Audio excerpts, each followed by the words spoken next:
Okay అలాగే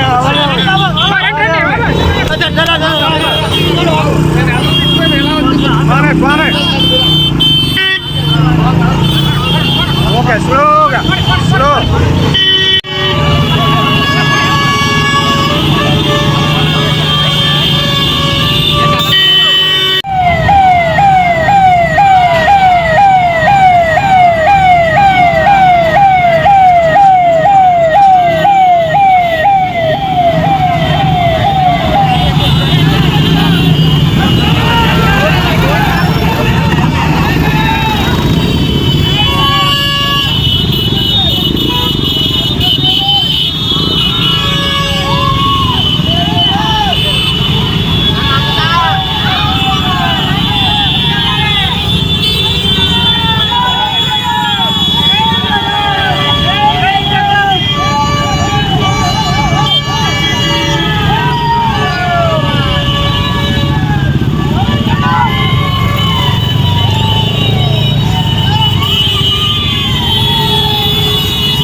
చంద్రబాబు నాయుడు గారి ప్రభుత్వం ఏర్పడి ఈ రోజుకి 2 ఏళ్ళు పూర్తయ్యి 3వ సంవత్సరంలో అడుగు పెడుతోంది. చంద్రబాబు నాయకత్వంలో అన్ని పార్టీలు కలిసి వచ్చి అందరూ కలిసి ఉంటే కానీ జగన్మోహన్ రెడ్డి గారిని ఓడించలేమనే ఒకే ఒక లక్ష్యంతో, ప్రజల కోసం కాదు, జగన్ అనే ఒక శక్తిని ఓడించాలనే లక్ష్యంతోనే ఆ రోజు కూటమి కట్టి అబద్ధపు హామీలు ఇచ్చి, అలవిగాని హామీలు, అమలు చేయలేని హామీలు ఇచ్చి ప్రజల్ని మోసం చేసి అధికారంలోకి వచ్చి వాళ్ళకి 2 ఏళ్ళు పూర్తయి 3వ సంవత్సరాలకు అడుగు పెడుతున్నారు. అందుకే ఇవాళ మా నాయకుడు, మా ప్రీతమ పార్టీ అధ్యక్షులు, మాజీ ముఖ్యమంత్రి వర్యులు జగన్మోహన్ రెడ్డి గారు ఇచ్చిన పిలుపు మేరకు రాష్ట్ర వ్యాప్తంగా అన్ని నియోజకవర్గాల్లో కూడా భారీ నిరసన ర్యాలీలను చేస్తూ ఉన్నాం. ఎందుకు నిరసన ర్యాలీలు అంటే ఒకటే మేము చెప్పేది చంద్రబాబు నాయుడు మీకు ఎప్పుడు కూడా ఇచ్చిన హామీలు నిలబెట్టుకునే ఆలోచన కానీ ఆ శక్తి కానీ లేదు. సూపర్ 6 అని చెప్పి పచ్చి అబద్ధాలన్నీ చెప్పి ఇవాళ అమలు చేయకుండానే అమలు చేసామని మళ్ళీ అబద్ధపు ప్రచారాన్ని చేస్తున్నారు. సూపర్ 6 అన్నారు, సూపర్ 7 అన్నారు. ఇవి కాకుండా మరో 140 హామీలు ఇచ్చారు. ఒక్క హామీ కూడా సంపూర్ణంగా నెరవేర్చలే. ఒకవేళ ఆడబిడ్డ నిధి తీసుకోండి, ఆడబిడ్డ నీదంటే ఏంటి, ప్రతి నెల 1500 రూపాయలు 18 ఏళ్ళు నిన్న వాళ్ళకి ఇస్తానన్నారు. ఏ ఒక్కరికన్నా ఇచ్చారా? ఆడబిడ్డ నీదే కాదు, మీరు నిరుద్యోగ భృతి కానీ 50 ఏళ్లకే బీసీలకి పెన్షన్ కానీ ఏ కార్యక్రమానన్నా చేశారా అని అడుగుతున్నాం. మీది ఒక కోతల ప్రభుత్వం.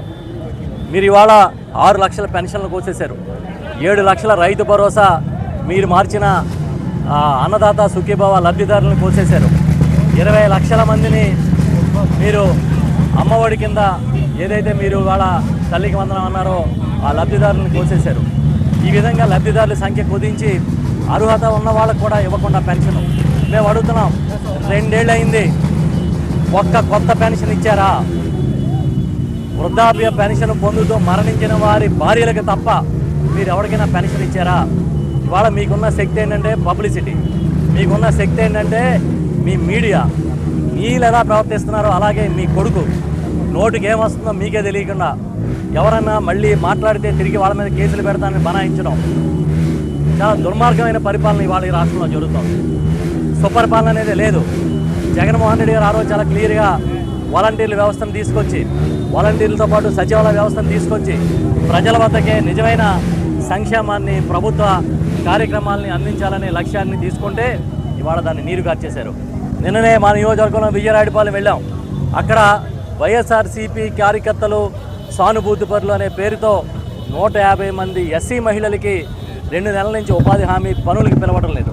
ఇది మీ సర్కారు. నోరిపితే అబద్ధాలు, తోట తీస్తాం తోలు తీస్తామని పచ్చిగా ఏదో బెదిరించే కార్యక్రమం. మీరు బెదిరిస్తే బెదిరిపోవడానికి వైఎస్ఆర్ పార్టీ సిద్ధంగా లేదు.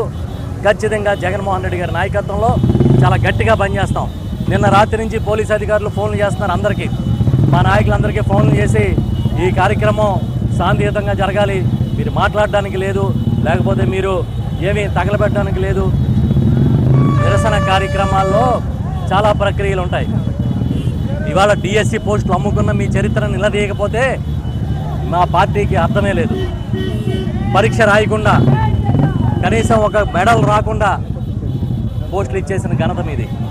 15 లక్షలకి 20 లక్షలకి టీచర్ పోస్టులు అమ్ముకున్నారంటే ఎంతగానో దిగజారుడుతనం ఉంటుందా అని మేము ప్రశ్నిస్తున్నాం. మీ కేసులకి లేకపోతే మీ ఉడత ఊపులకి భయపడే వాళ్ళు ఎవరు లేరు. మా పార్టీలో మా నాయకుడు జగన్మోహన్ రెడ్డి పక్షాన ఖచ్చితంగా ప్రజల తరపున పోరాటం చేస్తాం. మీ సూపర్ 6 అట్రా ఫ్లాప్ ఇవాళ అమలు చేయని పథకాలకి విజయోత్సవాలు చేస్తున్నారు. వాళ్ళు ఎక్కడో తిరుపతిలో సభ పెట్టారు, కూటమి సభ అని. ఆ రోజు మీ మేనిఫెస్టోని బీజేపీ చేతితో కూడా తాకలేదు. మీరు వచ్చి ఇవాళ బీజేపీని కూడా తీసుకుని వెళ్ళి ఆ సభలో ప్రచారం చేస్తూ ఉన్నారు. మాకు తెలుసు మీరు ఎప్పుడు చూసినా అబద్ధాలతో గద్దెనెక్కుతారు, అధికారంలోకి వస్తారు, ఆ తర్వాత మళ్ళీ ఎప్పటి మాదిరిగానే అన్నీ కూడా గంగలో కలిపేస్తారు హామీలు అనేది మేము చెప్తా ఉన్నాం. ఇప్పుడే సబ్స్క్రైబ్ చేయండి, లైక్ చేయండి, షేర్ చేయండి. VTV ప్రైమ్, మీ ఉత్తమాభిరుచుల సమ్మేళనం.